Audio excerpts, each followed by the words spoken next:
Good evening. This is Dr. Curry. This is Kobe Owens. And welcome to The Source. Well, it's another week, Kobe, and same old, same old. Yes. We always start our show off and it's talking about the local issues. And right now, it's really interesting because we got more shootings this week. Yeah. Do you know anything about them? Yeah, unfortunately, there was 2 incidents on Tuesday night. The first one was at 7 p.m. in North Tatnall Street in the Quaker Hill section where a 45-year-old man was shot. He is in stable condition, but he was taken to the hospital. And then, you know, this is just a long line of gun violence that we're seeing to tick up. Of course, it's summertime, so we definitely expect that. But still, we're waiting for the plan that was supposed to be introduced at the beginning of the year after the historic numbers we saw when it came to gun violence in 2021. We're still waiting to see what that report's going to say and then what's the plan following that and how it's going to be funded. I never understood until I got older. Now that I'm here in the city of Wilmington, I really understand it. Where in the Bible it says, without a vision, the people perish. We've been asking for a plan, because even though the mayor is not at fault for doing the shootings, the police chief is not at fault for doing the shooting. They are at fault for not having a plan. Right. A plan that the public will be able to see and say, you know what, they're doing their very best. And then they get upset with us when we decide to share and raise the standard and say, where's your plan? What is going on? Right. And then later that night, about an hour and a half later, a 17-year-old was shot in the 100 block of Anchorage Street. Now, he was hospitalized in critical condition. There's been no update about his status yet. So, again, like you said, without a plan, this is going to continue to happen. And, you know, it just continues to plague our streets with such a violent summer here in the city of Wilmington. I don't know what we could do in order to say we need leadership. Yeah. Because that's what the real issue is. Absolutely. Without leadership, we're going to keep having people shooting themselves. And I guess it's because it's in the black community. It doesn't really matter. Right. Because if it mattered, I'm sure there would have been a plan put together in order to change the trajectory of it. 2 shootings in 1 week in a city this small, that is huge. And, you know, it's the sad point is there's a lot of people who are being traumatized and affected by these shootings who have nothing to do with them. Right. They're innocent bystanders. They're people who just want to feel safe in their house. Parents not wanting their children to be outside alone. Right. There was a shooting over the west side where, you know, people were out having fun gathering, and they started shooting and people had to run and hide behind a wall. People who had their kids out there, people who had kids in wheelchairs who had to lift up their kids and run with their kids. So it's just very sad that this is becoming a reality for so many people here in the city of Wilmington. We watched what has occurred in, I think it was in Texas, where the school shooting and how all the parents are hurting and grieving because of the lack of response. But when there is no plan, that's what happens. How will we respond if something major was to happen in the city of Wilmington today? Yeah, I mean, I pray that nothing like what happened in Texas happens here in Wilmington. And what you saw there and what you continue to see as more videos and more details come out about that there was a lack of planning on what to do in an incident like that. You see at one point there's over 400 officers in the hallways or outside the school while a shooter is shooting young kids. You see body-worn camera footage of officers. You see the teacher who was killed. She texted her husband, who's a cop, that she had been shot. And you see him come in with his gun in his hand. He's about to storm the room to go save the kids and his wife. And you see the officers restrain him. You see parents who know their kids in there. They gave phones to their kids, and their kids are begging for their parents to come save them, trying to get in, and the cops are holding them back, while you have officers who are in the hallway right outside the door who are on their phone. One officer shared something on Twitter making a joke while he was right outside the room. So it just shows that they weren't properly trained. and there was no plan. Now, if that was to happen here in Wilmington, you know, I would be extremely disappointed. And I would, you know, demand that anyone involved with that situation resign, because what you sign up for is to protect and serve. Yeah, but do you think that what I'm noticing, and I'm being very honest with you, is that they had, according to some of the documents that have been revealed, they did do some training, okay? But the lack of execution. Correct. Am I using the right word? Yeah. The lack of executing the plan was what occurred. And I think that's the same thing. I've had several conversations with the chief of police here. I've had several conversations, or even some of the leadership. And one of the things, when you don't have a good plan to make things happen, people just fall apart. They said there was some training on active shooting. Right. There was some, matter of fact, there were some things that were basic. We saw some coward things too. But with the basic training that they had, if they had just followed the basic, but the execution was just horrible too. Well, here's the thing. They had 20 hours of training for the whole year. 20 hours of training for incidents like this. The sad reality is, most of the time, police departments only have about 5 hours of de-escalation training or racial bias training. So if active shooter gets 20 and this is how they react, what's going to happen when they're supposed to be de-escalating an issue? So this is why over the last few years people have said it's not a training issue. The training is okay. It's the requirements, right? How often are these officers being trained? How prepared are they for the situation that they signed up to deal with? And, you know, again, I hate that it comes full circle when an incident like this happens. Right. But there are steps to be proactive to make sure failures in execution doesn't happen like this again. We are required by the state of Delaware, the Department of License and Inspection, license for child care, to do fire drills. Yes. Every month we must do them. Why? Because we have to practice what we will do. Some of the things that I see happening in our city, as it relates to the crime, and as it relates to the violence and things that happens in the city, is because we can see the responses to them is always an excuse for why this is not happening, why that is not happening, as opposed to executing a strong plan. I call for a plan, and I think we really need to make sure that we are pushing that the city comes up with a plan that is workable, because what I would hate to do is to be on the front newspaper of every major city in the world, basically with the result of there being no plan. Because listen, just in case anyone is listening, we're not going to be quiet if something goes wrong and cover up, because we've been asking for a plan. We've been asking for the plan to be executed in a very effective way, because black lives matter. Right. And brown lives matter. Poor people's lives matter. And if this was happening in other communities, I'm certain that there would have been a plan executed and well established. Right. Unbelievable. Speaking of plans, let's run over just a little bit up to another area, and that is to the drinking water. We had all these jokes about the drinking water. I was getting ready to get you, because sometimes you drink our water, use our ice, but we do have a filtration system on our ice machine as well. But Newark has come in and do this survey, this study. They're getting all of our money these days. Where are we with that?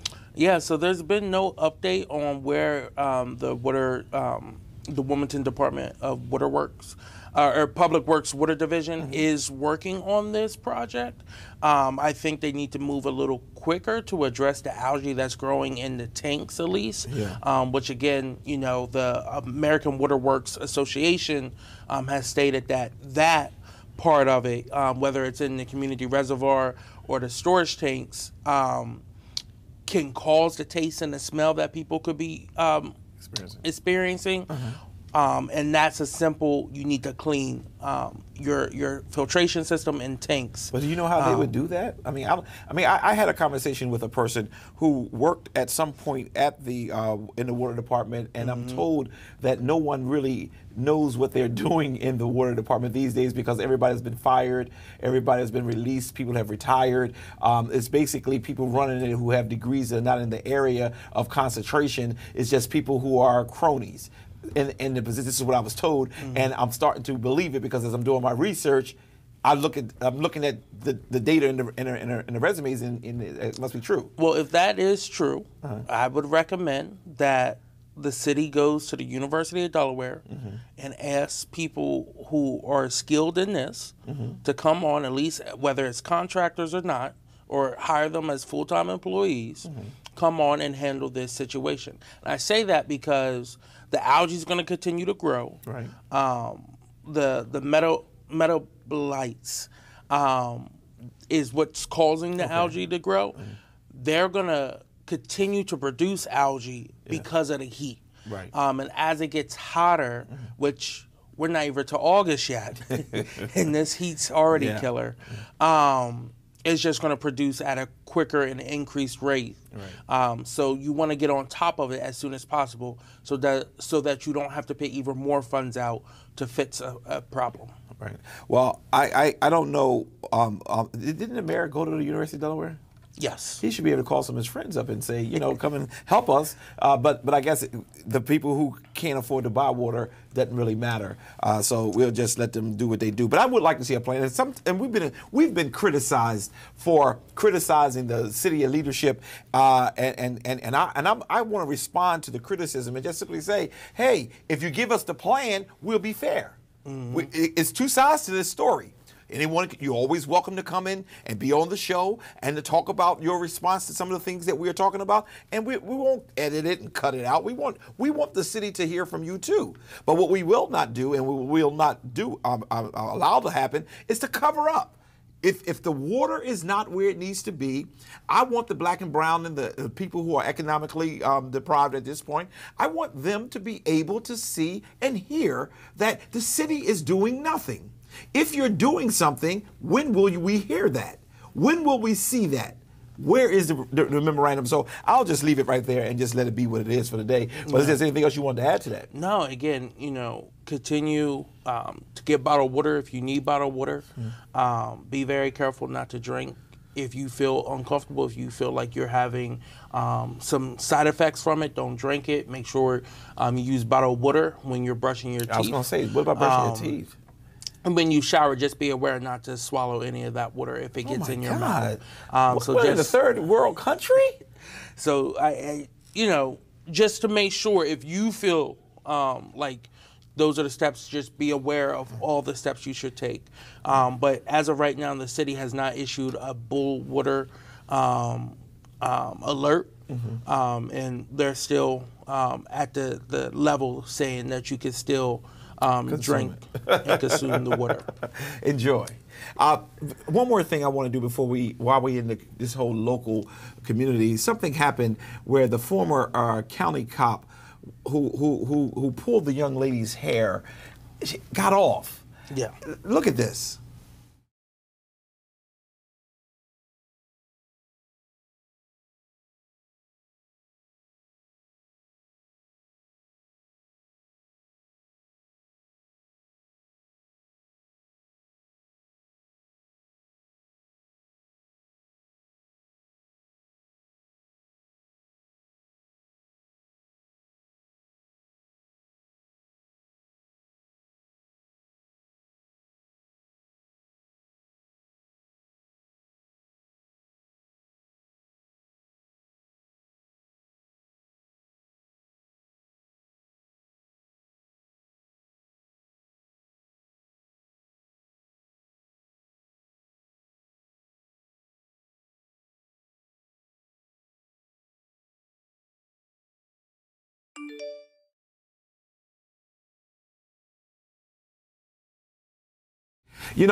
After watching that, help me to understand why he was not charged and arrested and in jail. Yeah, so pretty much what happened with this case is he took a plea deal. He has 1 year probation, which will end once he completes his anger management course.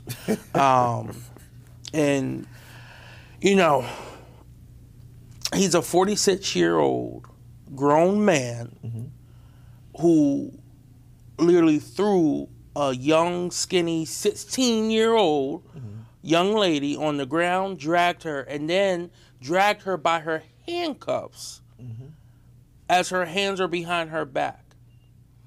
And the state of Delaware allowed for this to pretty much say, you're just going to get a slap on your wrist if you do this. Is that Bill of Rights thing? It is. So Leah Board, a few things here. Leah Board, the Law Enforcement Bill of Rights, one allowed him the window to keep his job long enough so that he can retire with his full pension. That's crazy. And it conceals any other misconduct records he may have on his jacket. So this could have been reported by multiple people before, but it's only because another officer who was brave enough to speak out against this said something.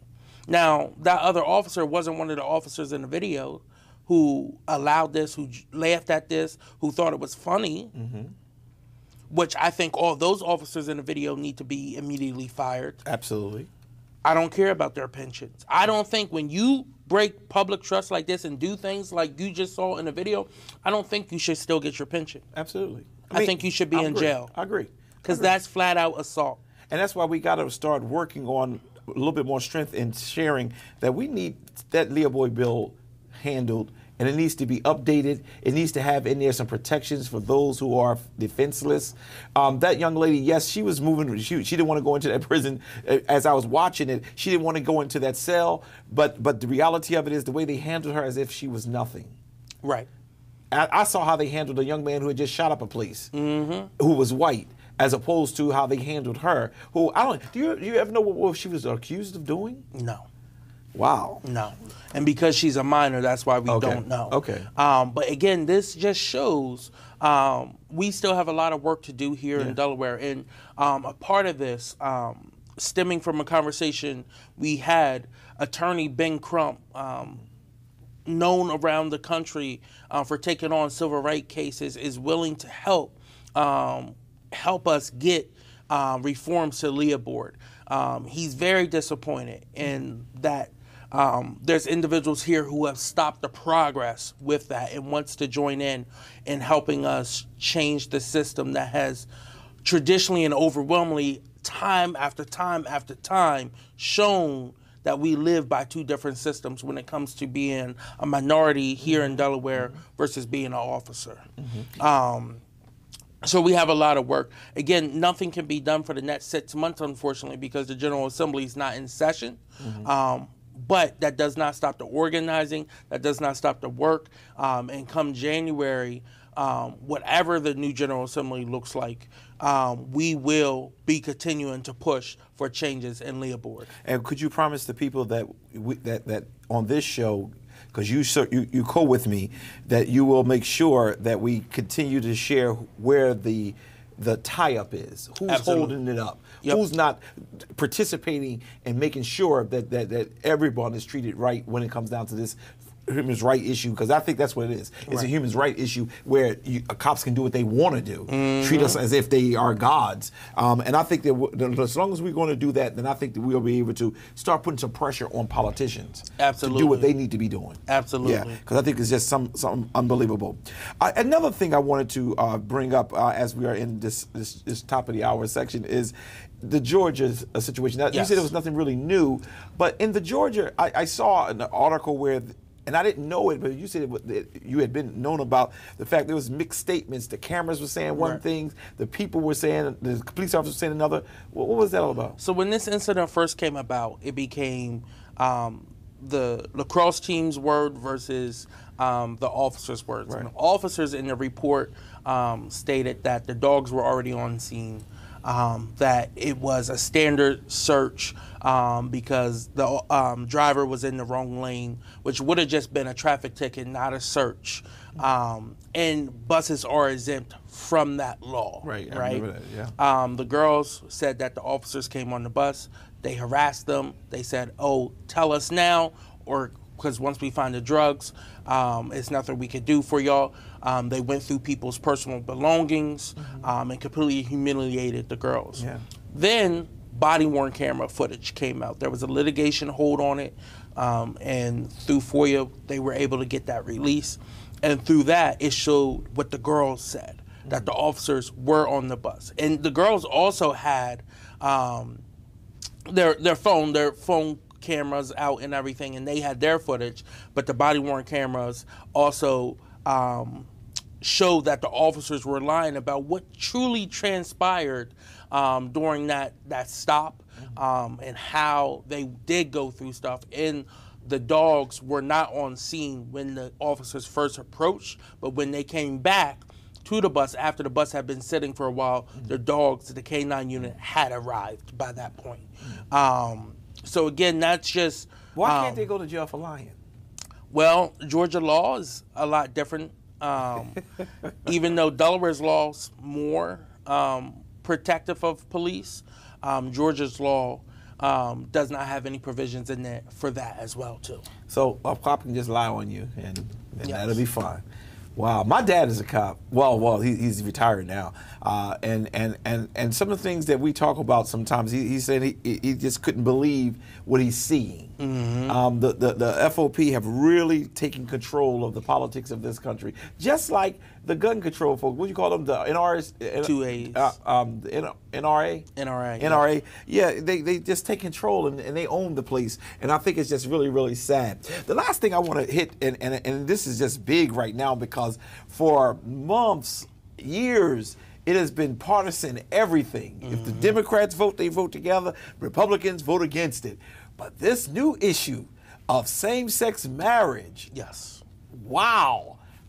What's going on with the Republicans joining the Democrats? Yeah, so 57 joined the Democrats to pass a bill in the House to codify same-sex marriage into federal law, right?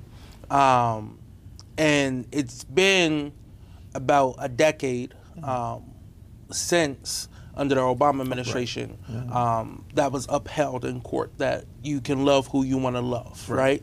Now, with the recent attacks on reproductive rights, and even in the statement, Judge Thomas said we need to go after same-sex marriage. Now, he didn't say interracial marriage, right? Because he's a part of that. But he did say same-sex marriage. Next, right? So that bill passed the House with some shocking bipartisan support. Yeah. Now, still, I think it was 147 Republicans still voted no. Right. Now it goes to the Senate, where again, which I feel as though this is the most talked about thing on this show when it comes to the Senate, is the filibuster, right? If all 50 Democrats sign on, they only need 10 Republicans to sign on. And CNN actually reached out to all 50 Republicans. And as of right now, as at the time that we're on this show, only 4 Republicans have come back to say, yes, they will support this bill. That's Susan Collins from Maine, Lisa Murkowski from Alaska, Tom Tillis from North Carolina, and Rob Portman from Ohio. Now, in that same regard, 8 have said no.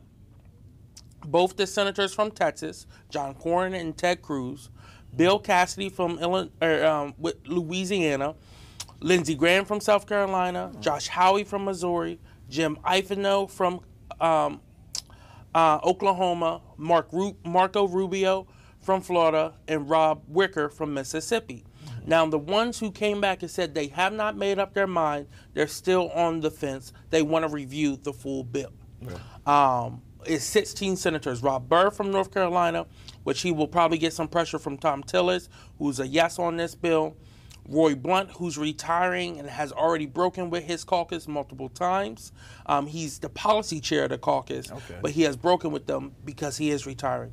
Mike Braun who is from Indiana. Joni Ernst, who's made public statements that she has friends who are married, who are of the same sex. She's gonna break. But she has not made her mind up. Ron Johnson, who's in a tough re-election from Wisconsin. Cincy Loomis from Wyoming. Rand Paul, whose dad was the famous Ron Paul, who ran for president multiple times, from Kentucky. Mitch McConnell from Kentucky. Mitt Romney from Utah, who comes from a very conservative, Mormon-based state.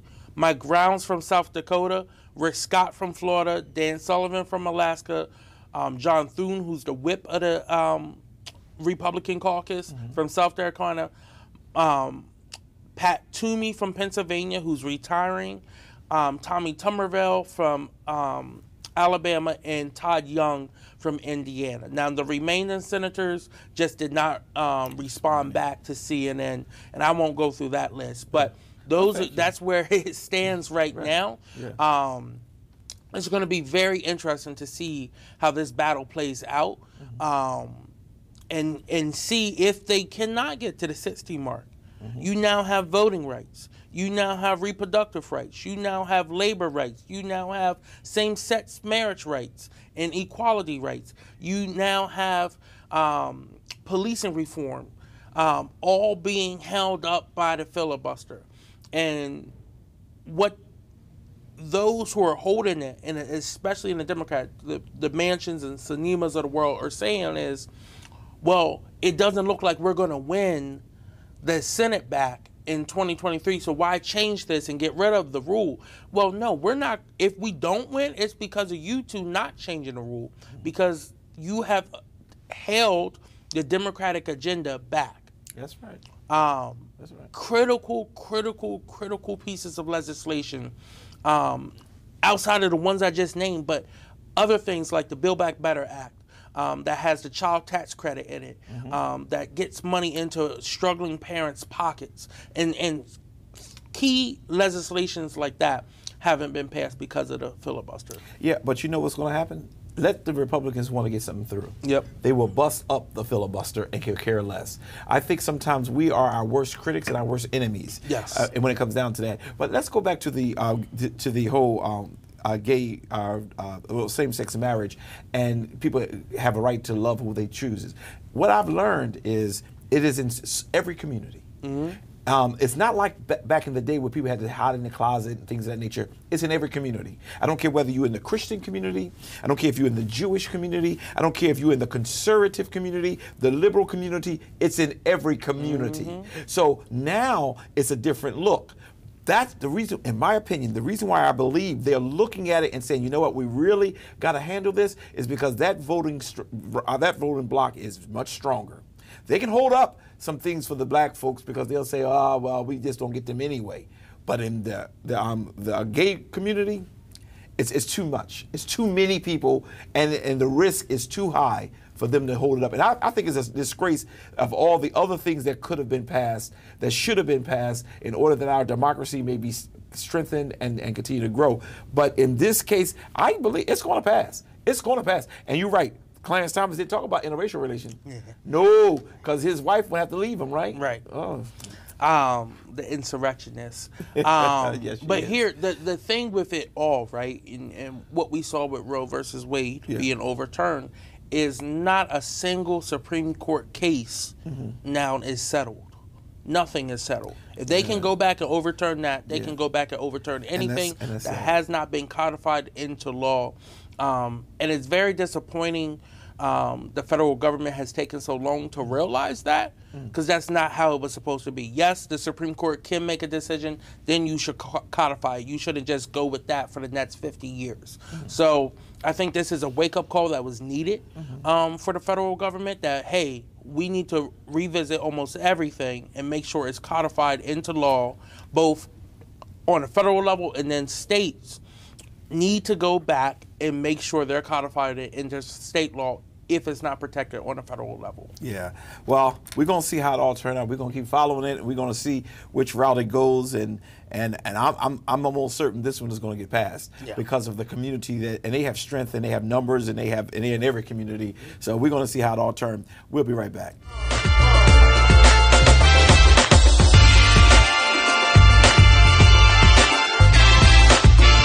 And we're back. Well, fifth time of the show. Let's see what's going on with Colby Corner. Yeah, so I want to start off on the federal level. Okay.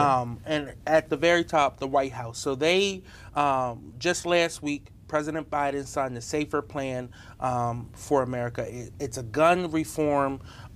It's the first major gun reform legislation to really make it through to the White House, to the desk, to be signed in 30 years. And it does a few things, right? So it funds police and improves police accountability. And it's committing to helping train them in over 300 communities across the country to really to be able to address what we saw down in Texas, to make sure they have the proper training, the proper equipment, and the back end stuff as well too. And it was actually supported by civil rights organizations, law enforcement organizations such as the International Association of Chief of Police and the FOP, who all supported it. And then another huge piece of this legislation, and I think this is where the civil rights organizations came in, is why we may see mass shootings on the news every other day. What about what's happening in the community every single day? Right. And, you know, a comprehensive strategy to reduce gun crime here in America. And Biden even, said it's going to be more than just executive action. Okay. It's going to have to be some follow-up legislation on the federal level. Right. Open up access to more capital and dollars for communities, especially communities like Wilmington, like Philadelphia, who've seen an increase of gun violence, especially over this pandemic. And he stated all this during the signing of the Safer Communities Act, bipartisan Safer Communities Act. And then the last part is investing in community-led crime prevention and intervention. Okay. Something that we've called for here. You've seen the council president take initiative and give money to organizations looking to do that here in Wilmington, Council President Congo. But we need to see it at a greater level here in Wilmington. And hopefully what this is going to do, it secures about $300 million to be distributed across the country, especially into 26 different federal programs that will look at evidence-based violent intervention, and then also partnering with the Department of Labor to invest in job programs to help formerly incarcerated individuals successfully return and re-enter their communities in which they live, to try to break that cycle of crime and then also prevent it for the newer generation. So it's a two-tiered. I think it's a great opportunity, a great investment. Again, we have this money at our disposal. Why not use it to fit some of our major issues? When you start addressing crime, that will also address the economy, the housing stock, and all that. So, again, I think that is a huge step in the right direction. Has the money been given out yet, or? The money will be given out over the next month or so. To all across the country? Will be directed to the proper states, and then the states would have to distribute it to the programs. The only problem I'm always having, Colby, with that is what kind of accountability is held? Because the city of Wilmington received a lot of money should be addressing crime and different things in certain communities, and I don't see anything coming out of that. Yeah, so the requirement with these dollars that are going to be coming in is a lot more stricter on what it can be used for. What the mayor has been good at is saying we're using it for this, but the way he's using his words makes it seems like it's going to be beneficial across the board. Same thing with the East Side Project and all that money going into there, that development over there. That's not truly affordable housing. Now, you're considering it affordable housing because it's going to be at a discounted rate as the already increased housing rate, market rate housing in that area. Right. What is affordable housing is looking at where the rate is right now and making it affordable to this level, not to future levels. Wow. It's just interesting how the politics go. I'm sorry, go ahead. Yeah. So that's where we're at, and it's just a stricter guidelines on who can use the money, where the money can go directly, and what type of nonprofits can also receive it who are doing intervention-based work. Gotcha.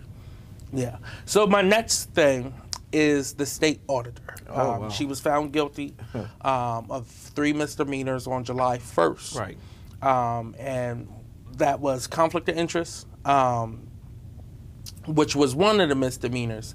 Now, her attorney, Steve Woods, who's a great attorney, got her off of the felony charges, said that the conflict of interest should be thrown out. And the motion argues, they made a motion for acquittal. The motion argues that the structuring count as well, the state did not provide beyond a reasonable doubt that McGinnis willingly subdivided the campaign group consulting and contract and intended to avoid compliance with procurement laws here. He's saying they did not prove that without a reasonable doubt. So they should be throwing that out. Now, McGinnis also filed for a new trial, arguing that the state failed to turn over evidence in a timely manner and committing that Woods says, in terms of volumes, almost surely the largest Brady violation in Delaware history. So this is going to be very interesting to see where this goes, how it goes. And is the state guilty of not doing that? That I don't know. Okay. That is a procedure method. And again, I tell everyone, I'm not an attorney. I don't pretend to be an attorney. So that I do not know. Yeah. Well, for the lawyer to be bringing it up, right? And he's a good lawyer. So $500 an hour. I wish I could make that type of money. You can at the right time. But this is, this trial isn't going to go away anytime soon. Right. Which is, why it's why I say that is because McGinnis is also in a primary that is set in September 13th, Tuesday, September 13th here in Delaware. So it's going to be very interesting to see how the primary turns out and how this trial turns out as well, too. Okay. So, and the last thing I want to just point out real quick, there is fans and AC units available. Cool Kids Learning Center has some AC units available, and I have a flyer. If you don't mind, can we put it up on the screen? Just give her a call. It's a limited time for tomorrow, July 25th, from 9 a.m. to 11 a.m. Make sure you call first so that they know that you're coming, and to make sure that it's only while supplies last. But if you need an AC unit and you're a senior, and that's what I was going to ask you. Right. What is the requirements? Because everybody will be running. Right. If you're a senior, you can go ahead and call and see if they have any AC units available. And you know if you need ID now on the flyer that we are putting up, is it sharing what they have to have of the ID, resident? Nope. So you call Ms. Bailey, and Ms. Bailey will talk you through the process when they come pick up and everything like that, if they still have supplies left. Yeah, go ahead. Then also at the mayor's office, they have fans available for individuals who need fans. The only requirements there is that you're a senior 65 and up. You did not receive a fan in 2021, and just call the mayor's office to schedule a time to come in to pick up a fan. That's awesome, and I think hats off to the mayor's office and the mayor for doing such a program, because we've been experiencing some serious heat. Tell me about to the point where the breathing. I mean, I have allergies, and get from my car to the church is fully air conditioned, my home is fully air conditioned, but just transporting between the two places from the car to the place. Oh, most definitely. This is going off on another rant, but we are experiencing the effects of global warming. Yes, yes. And it's not just here in America; it's all across throughout the world. Yes. England. I just want to say real quick, England is such a old country. that a lot of, and they have not experienced heat like this before. Right. A lot of their dwellings, their houses, apartments, are not set up to house a AC unit. Right. So when temperatures are hitting 100 degrees, people are dying in masses over there right now. Yeah. It is so hot in England right now that their streets aren't properly prepared for it, so they're crumbling because of the heat. Yeah. Not because of the weight, but because of the heat. Right. Now America has better infrastructure, and we have planned for that, but we are a larger contributor to global warming than England, than other countries who are seeing the effects of our pollution. So again, this was huge for us to try to address. There have been negotiations on a federal level for almost a year. I'll say 11 months between the chair of the Natural Resources Committee, Joe Manchin, the White House, Bernie Sanders, and others. And it all broke down because Manchin now has walked away from the table saying he won't support it. And it's very interesting because what he said he won't support is a hike on the wealthy in the environmental bill. I saw that. And it's funny because he is a coal baron. He is a wealthy multimillionaire who made his money from natural resources polluting the air. So it's just funny that he doesn't support those two, and he says it's not a conflict. I just wonder where Manchin came from, because for him to block the agenda, a part of Biden's agenda was to address this global warming that we're experiencing now, and he just blocks everything. Anything meaningful, he just blocks it. Well, the reality is, regardless of what happens this year or next year, or where Manchin thinks by stopping Democrats will keep him elected, I don't see him holding his seat in 2024. It's a presidential year. West Virginia, which used to be bluer than a sky, is now ruby red. And if it's true that President Trump is going to be running again, I don't see Joe Manchin outperforming the enthusiasm the West Virginians will have for having Donald Trump back on the ticket and having a viable, strong candidate on the Republican side run against him. Because I really do believe he's playing the role as if I need to show them that I'm a conservative. I'm with Donald Trump or with their agenda. Crazy. So we'll see. He was able to survive in 2018. Again, that was a blue wave. Republicans were still coming down off the high of winning the 2016 election. They weren't motivated. They are motivated now. But the Democratic base is also getting motivated. So it's going to be interesting. It's, especially if it's a rematch of 2020.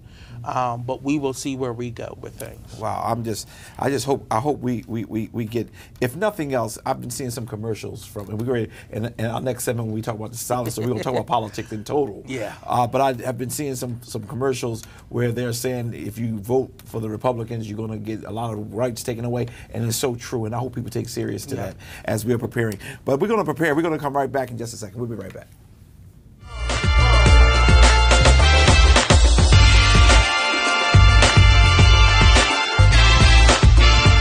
And we're back. What we're doing is we're bringing back the Silent Storm because we're getting ready to enter into this whole election season, and we're getting ready for the big election, which is going to happen in 24. And we want to make sure that we are not only educating you, but that we're motivating you to get out there and vote.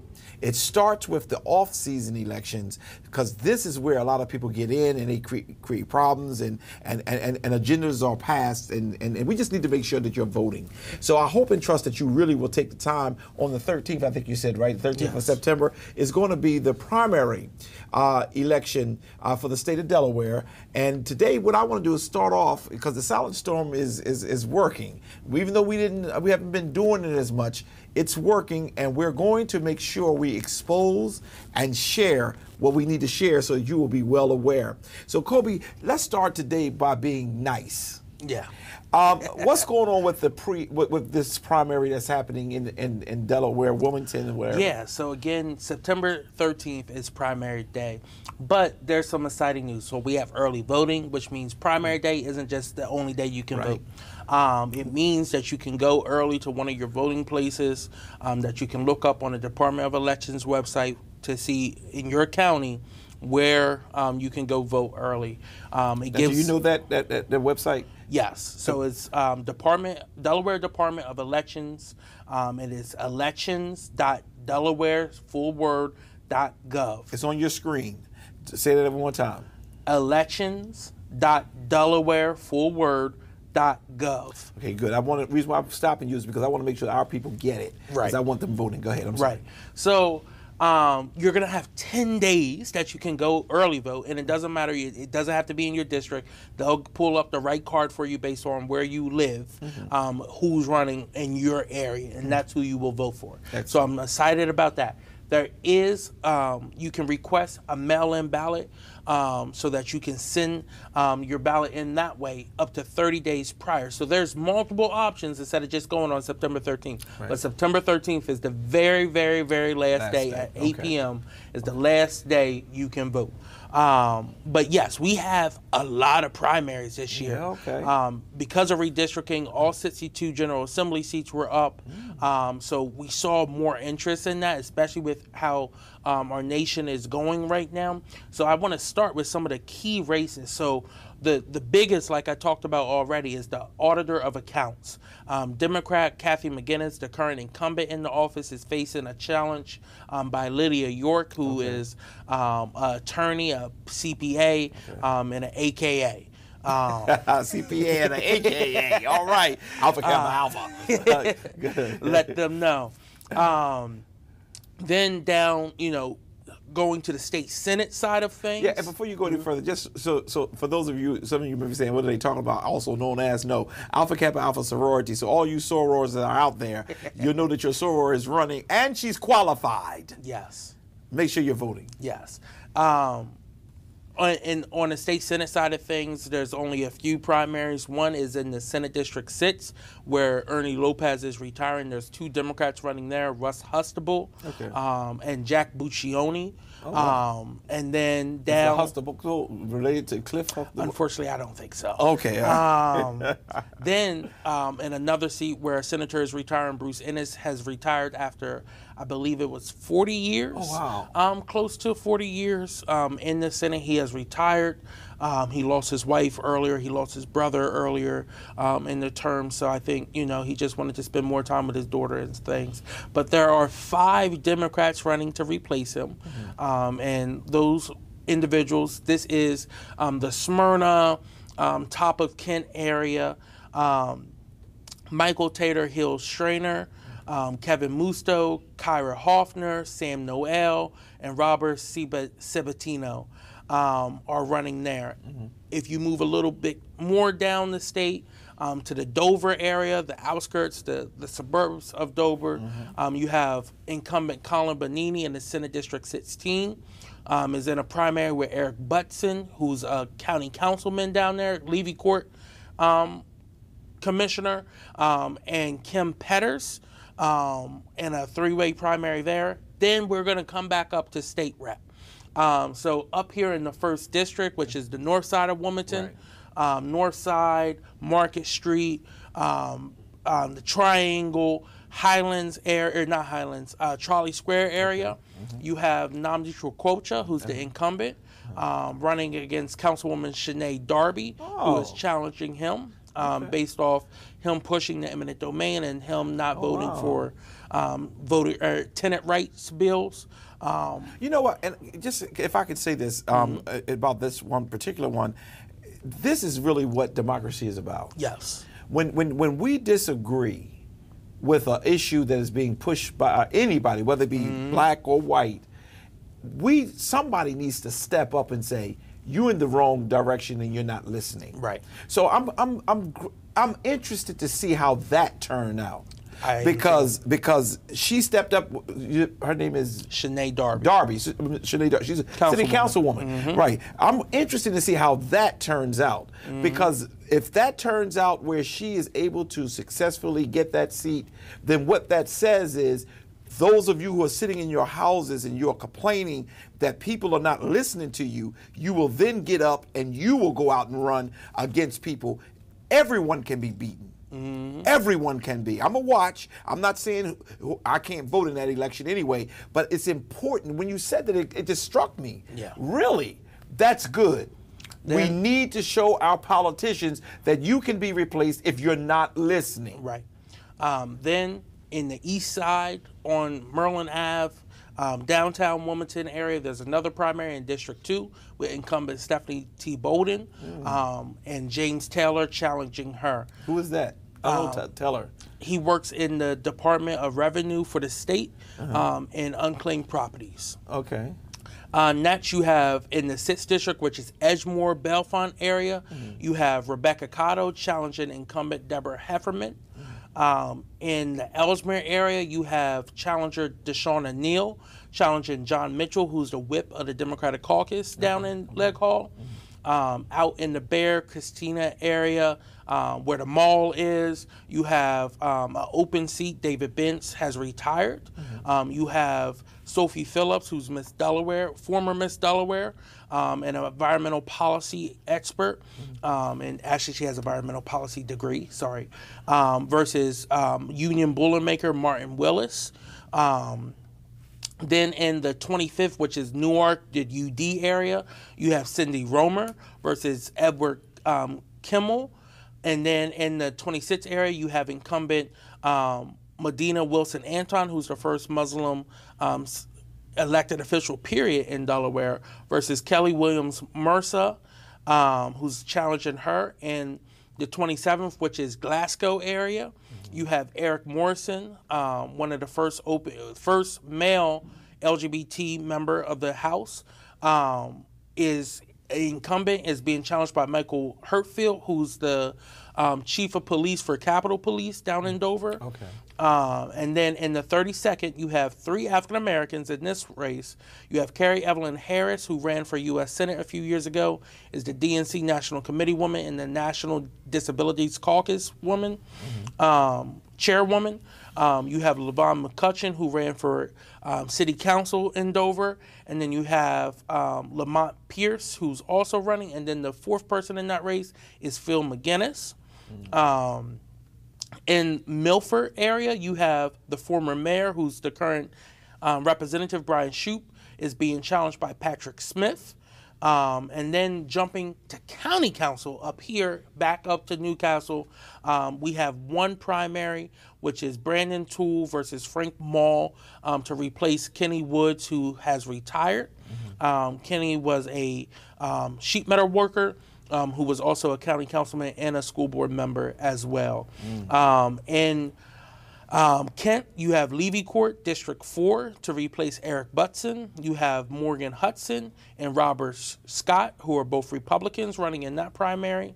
And then down in, also in Sussex, you have a 2-way primary for Levy Court District 6, Mitchell Dealham and Paul Hertz. And then down in Sussex, this is the end of it, for their county level stuff, you have Registrar of Wills Greg Fuller versus Ellen Maggie and Candace Green Wilkson. And then for Recorder of Deeds, you have Andrea Reed Baker versus Scott Daly. And then for County Council District 5, you have Keller Hopkins versus John Riley. All of those positions are Republican positions. So if you live in any of those areas, take a look at the ballot. You have an election. Well, everyone has a primary election because there is one statewide in a primary. Okay, got you. Well, let me move it a little bit further. We had an opportunity to talk about all of the people who are running up and down the state, and I think that's really important. We got some very special interest people here in the city and county that we need to be focused on. One of the questions I wanted to ask you is why do we have these off-year elections? Yeah, so General Assembly is broken down in a few ways. So the House is up every 2 years, and that's supposed to be the people's house. So you get a say in the direction of where you want things to go every 2 years. Okay. The Senate is staggered. So your senator is up every 4 years. Okay. It's 4-4-2, right? So half the senators who are up this year were up last year, and half that are up this year will be up next year. And then they have 4-year terms, but it's staggered. So District 1 and District 2 aren't the same year, right? So again, it brings new thought and ideas into it. County Council, Newcastle County Council is the same way. So District 1 through 6 is up this year in off-year elections, and District 7 through 12, County Council President and County Executive are up in presidential years. City of Wilmington is all those races, so mayor, treasurer, council president, city council, all of them are up in presidential years alone. Okay. So I got a better understanding of that now. Last thing is that we're looking at the national level. Yes. It's going to be interesting to see. Well, Trump is going to run. Yes. Whether it will be DeSantis or whatever, how you say his name? Did I say it right? Yes. As well, or Pence, who's going to run against him. I think if Trump is smart, he would let DeSantis run, only because he's going to need a pardon. I believe. Do you believe that he's going to be indicted? I don't think he is. You know, I've Our seen first disagreement today. Let's go. I've seen how the January 6th makes it very clear of his involvement in what happened on January 6th, the January 6th Commission. But I think at the end of the day, they're not going to charge him. They're going to charge people around him. But Trump is very good at getting off. This clears the way for him to run again. And when he does run again, I say he does not put his ego aside and let DeSantis run. I think he's already shown he will tear DeSantis down. And the best hopes for DeSantis is to run on a ticket with Trump and use their joint popularity to try to win. I think Pence is gone. Pence is not going to be on a ticket. Trump did not want to be on a ticket with Pence. He only picked Pence to bring that more moderate, centrist base back in line from the far right. But now I think he has such a chokehold on the Republican Party across the board that he does no longer need Mike Pence. Yeah. Well, we're going to see, and it's going to be interesting to watch all this politics as we move forward in the silent storm and talking about some of the leaders. I'm going to start inviting some people to come to the show so that we can see. Kobe, thank you so very much for the time we've been together today. Of course. It's been a great show today. Even though we didn't get all the back and forth of going at each other, it was really important that we were able to share the news that we needed to share for today. Let me also share with you all that that just so you all will know, those of you who watch, it is very painful sometimes as we try our best to bring you the news and share our opinions, as well as some of the research that has occurred outside and the research that we receive. And I just want you to know that we're committed. Nothing that will happen will deter us. One of the things I give Kobe credit for is that he can't be bought and he's not bossed. Same with me. And while I am a pastor of a church, I've been watching, even in our own community, how African Americans have tried to attack me as well as Kobe. We're not going to be deterred. We're going to keep moving forward. We're going to press, and we're not going to be afraid. Last Sunday at East Zion Fair, the sermon was Stand Strong. And what I believe with all my heart, soul, and mind is that we have to stand strong. Somebody has to be the voice of the voiceless. And if you think, whether it be Caucasian, African American, or whoever, powers to be, that I'm going to, and Kobe is going to sit back and say we are afraid, we weren't born from that bread.